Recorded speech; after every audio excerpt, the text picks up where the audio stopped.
sommes arrivés enfin depuis longtemps à la Géoula. Je pense qu'on est dans le dernière étape avant la délivrance, avant le Beth Amikdash. C'est impératif que l'Iran, que Paras, qui en fait c'est Haman, c'est Amalek, soit totalement effacé. Et comme j'ai dit dans un de mes cours, ça a commencé le 11 Adar. Or Amalek a entaché les deux lettres d'Hachem, Vav et He, qui sont 11. Et au moment de la Mehiyat Amalek a commencé ce qui se passe. Et effectivement, c'est marqué dans le Bnei Issachar, il faut l'effacer dans le cœur. C'est chacun de retirer le Amalek en lui. Et ben Maasé, ce sont nos pilotes qui font un déluge de feu sur l'Iran, qui sont en train d'accomplir l'effacement de Amalek dans le Maasé. Ça va faire venir la Géoula Be'ezrat Hashem. Et que ce Pessah, on soit Beth Amikdash pour le Corban Pessah. Amen. Amen. Il n'y a pas moyen qu'on soit pas méritant et qu'on... Non, Hachem, il a donné une limite. Méritant ou pas, il y a une limite. On est déjà arrivé à cette limite. On n'a pas à s'inquiéter. Du tout. On va voir le Mashiach revenir tout. Non seulement enlever le tsahar, la souffrance de la Shekhina, mais chacun va avoir ses problèmes vont être résolus.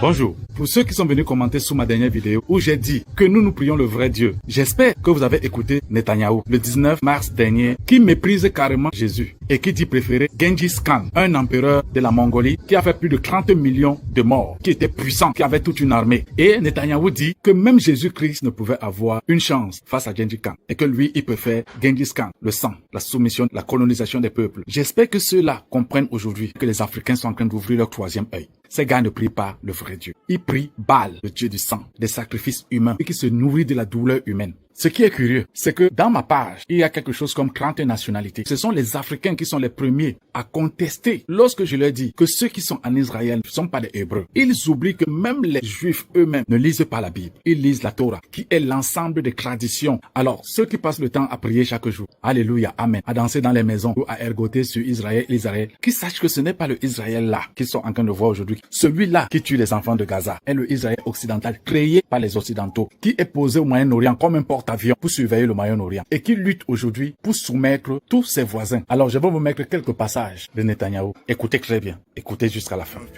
Vous savez, si les gens veulent être naïfs et qu'ils ne voient pas le genre de monde dans lequel nous vivons, dans ce monde, ça ne suffit pas d'être moral, ça ne suffit pas d'être juste, ça ne suffit pas d'avoir raison. Vous savez, l'un des plus grands écrivains du XXe siècle, quelqu'un que j'admire beaucoup, c'était l'historien Will Durant. Il a écrit de nombreux volumes, j'en ai lu la plupart. Il écrivait également les leçons d'histoire, un livre très bref, 100 pages, pas plus, dans lequel il disait, eh bien, l'histoire prouve que, hélas, malheureusement, Jésus-Christ n'avait aucun avantage sur Genghis Khan. Parce que si vous êtes assez fort, assez impitoyable, assez puissant, le mal l'emportera sur le bien. L'agressivité l'emportera sur la modération. Donc, vous n'avez pas le choix. Si vous regardez le monde tel qu'il est aujourd'hui, il faut être aveugle pour ne pas voir que les démocraties, dirigées par les États-Unis, doivent réaffirmer leur volonté de se défendre et de s'opposer à leur ennemi dans le temps où il reste encore du temps, avant que le son strident du danger ne les réveille et ne les réveille trop tard. C'est là où nous sommes maintenant. Le fait que les gens ne voient pas cela, le fait que beaucoup de médias vendent beaucoup de fausses informations, des fake news, mais aussi beaucoup de courtes visions, et dans laquelle ils ne voient pas l'histoire dans laquelle nous sommes engagés aujourd'hui. J'espère que vous avez compris. J'espère que les Africains ont compris, ont détaillé entre les lignes, parce que c'est un homme politique qui parle, et il parle de la géopolitique mondiale. Celui qui a dit que le Moyen-Orient aura une nouvelle carte, une nouvelle configuration. Ce n'est pas un jeu. Je vous invite donc à suivre la précédente vidéo, les Libanais en Afrique, 3e partie, où je dis que nous ne suivons pas le même Dieu. Et regardez, lisez les commentaires en bas des personnes qui viennent m'interroger dessus. Ils se moquent de ma pensée. Et ils ne comprennent pas que nous ne sommes pas dans les sentiments. Nous sommes en train de faire la guerre de civilisation et la guerre des religions. Nous ne sommes pas là pour dire Alléluia, Amen. Les autres en face ont des drones, des tomahawks, missiles, des avions de chasse, ont la bombe atomique. Et ils vous disent dans cette vidéo qu'ils préfèrent être forts, puissants, tuer tous les ennemis si possible. Et ceux qui n'ont pas encore bien compris, je le dis autrement. En fait, Netanyahou nous dit que nous sommes dans une guerre du bien et du mal. et que lui, il choisit le mal. Parce qu'il dit, si le mal est assez puissant, si un être humain qui fait du mal est assez puissant, assez fort, il va triompher du bien, imposer sa paix, ce qu'il veut aux autres êtres humains. Donc lui, il choisit la guerre, le mal, le diable, le camp de Gengis Khan, celui qui a tué 30 millions d'individus pour voler les terres. Et je peux même aller plus loin. Lorsque tu lis la Torah ou le Talmud, ces livres condamnent carrément tout ce que fait Netanyahou, verser du sang, prendre la terre des innocents, tuer les enfants. Et vous venez me dire qui prie le même Dieu que vous, qui prône la paix. Mais ce n'est pas fini. Dans la même vidéo, je vous ai fait comprendre que Netanyahou n'est pas hébreu. Il a une source polonaise. C'est un occidental. N'oubliez jamais que l'État d'Israël a été créé sous l'impulsion de la Grande-Bretagne, avec quelques pays d'Europe et les États-Unis. Et il faut savoir que ceux qui sont en Israël aujourd'hui ne sont pas des descendants de Jacob. Ce ne sont qu'une partie des personnes victimes de nazisme et d'autres qui ne l'étaient même pas, qui étaient juste victimes des Rothschild qu'on a ramenés en Israël pour former l'État d'Israël. Comme on avait ramené les homosexuels, les grands bandits, les faussaires en Australie pour en faire une grande prison à ciel ouvert et qui sont devenus aujourd'hui les Australiens en massacrant les autochtones. Vous voyez que nous sommes toujours dans le dépeuplement, la colonisation. Vous savez, vous saurez la vérité. Et la vérité, vous...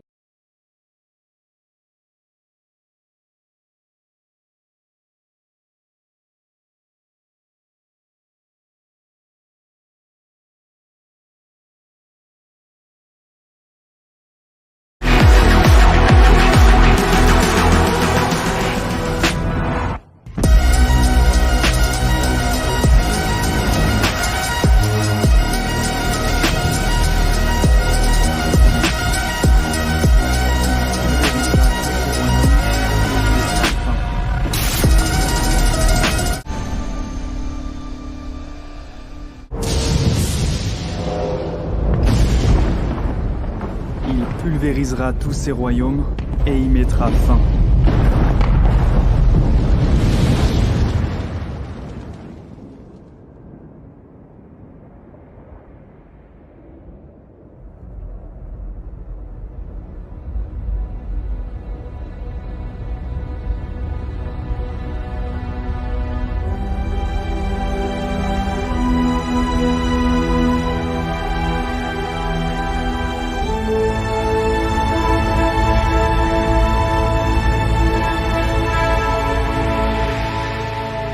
Et lui seul subsistera pour toujours.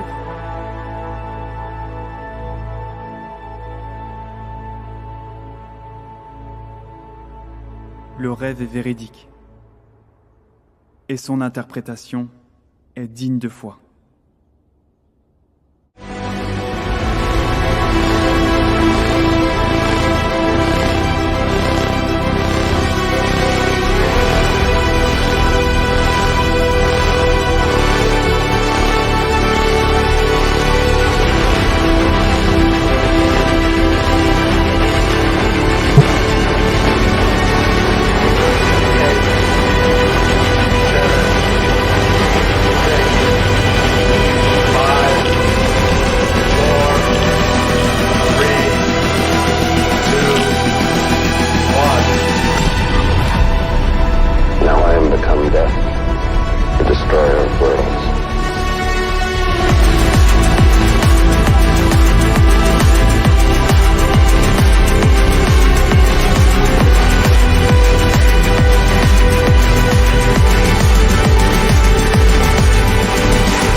Et ils disent que l'étoile qui se trouve en bas du chandelier, eh bien, c'est l'étoile de David, pour eux, hein, bien sûr, alors que l'étoile de David, c'est le Seigneur. Je suis l'étoile de David, l'étoile du matin, dit le Seigneur.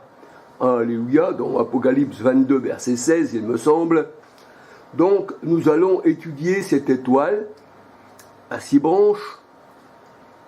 Le chandelier, nous savons que c'est cette Église, les 7 esprits de Dieu, Alléluia. Je ne parlerai pas du poisson, bien qu'ils l'ont associé au chandelier. Le poisson, ça représente tous ceux qui ont été enlevés du monde, qui ont été sanctifiés par le Seigneur, par l'Esprit. Alléluia. Donc, on va parler un peu de cette étoile. Alléluia. Qu'ils ont mis sur le pied du chandelier. Alléluia. Alors là, je vais parler encore de l'étoile dans cette vidéo qui est associée aussi à vie et lumière. Mais je crois que quelqu'un qui veut rester aveugle le restera toujours, parce que c'est le Seigneur qui nous enlève les écailles des yeux. Alléluia. Un peu comme Saul de Tarse, quand il était dans la secte pharisienne, des écailles est tombées de ses yeux. Il est resté 3 jours sans voir, et Ananias a prié pour lui pour qu'il retrouve la vue spirituelle. Alléluia. Gloire au Seigneur. Là, je vais passer à une autre petite vidéo, un autre symbole que je vais vous faire voir, associé à cette étoile. Alléluia. Gloire au Seigneur. Alors, mes frères et sœurs, que voyez-vous dans cette étoile? Eh bien, vous voyez l'équerre et le compas. L'équerre et le compas, qui représentent les bâtisseurs de ce monde. Ils ne bâtissent pas des pierres, des maisons, physiquement, mais ils bâtissent le monde à leur manière, avec l'équerre et le compas, voyez-vous. Donc, le monde entier est sous la puissance du malin, 1 Jean 5, 19, 20, et le monde entier obéit à la bête, un peu comme, on va dire, Macron qui disait la bête de l'événement est là. Voyez-vous, c'est l'étoile à 6 branches, et dans le milieu, vous voyez l'équerre et le compas. Et ceci représente aussi un homme et une femme en fonction, voyez-vous. Voilà, ça représente ça, ça représente aussi un sexe. Et beaucoup de personnes appartenant à ces gens-là, mettent leurs mains un peu de cette manière et mettent la langue dans le milieu. Voyez-vous, donc il y a tout un programme derrière tout cela. Voyez-vous, tout ça c'est occulte, ça ne vient pas du Seigneur. Voici l'étoile de David. Je vais aller un petit peu plus loin. Alléluia. Gloire au Seigneur. Alors, mes frères et sœurs, voici, la coiffe du pape, qui représente la gueule d'un poisson, qui représente Dagon, voyez-vous. Et on retrouve, cette étoile à 6 branches, partout, exactement partout, voyez-vous. Donc, même le pape, qui cette religion n'existait pas au temps du Seigneur, qui est venu avec Constantin, à cette étoile à 6 branches. Alléluia. Pour moi, cette étoile, c'est un signal de danger, que si vous rentrez dans ces religions, vous êtes condamné pour l'éternité. Alléluia. Gloire au Seigneur. Alléluia. Voici l'image des hommes qui dirigent le monde et leur, on va dire, symbole. Alléluia. Ça représente bien l'homme charnel. Ça représente bien le bouc que le Seigneur a mis à sa gauche et ses brebis à sa droite. Alléluia. Alors ici, mes frères et sœurs, c'est encore l'étoile à 6 branches. Ça représente le Dieu Trimurti, donc le Dieu à 3 faces, la Trinité, on va dire, repris par les catholiques, protestants. Ça, c'est la même branche, en fait, baptiste, anabaptiste, enfin voilà. Et cette étoile, se représente encore, non pas le peuple de Dieu, mais toutes les religions de la terre. Alléluia. Gloire au Seigneur. Alléluia. Alors voilà, mes frères et sœurs, je peux en mettre de plus, je crois qu'on a compris. Voyez-vous, tout ça c'est c'est les ténèbres.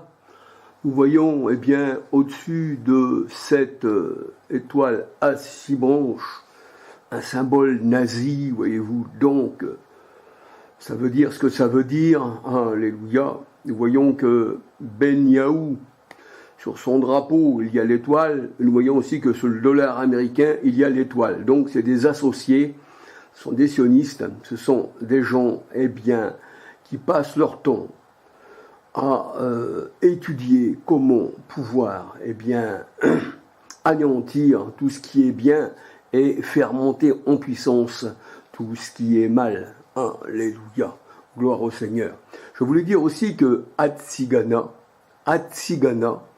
si vous regardez Hatsigana, vous allez voir aussi que cette branche de vie et lumière, eh bien, a tué des pasteurs.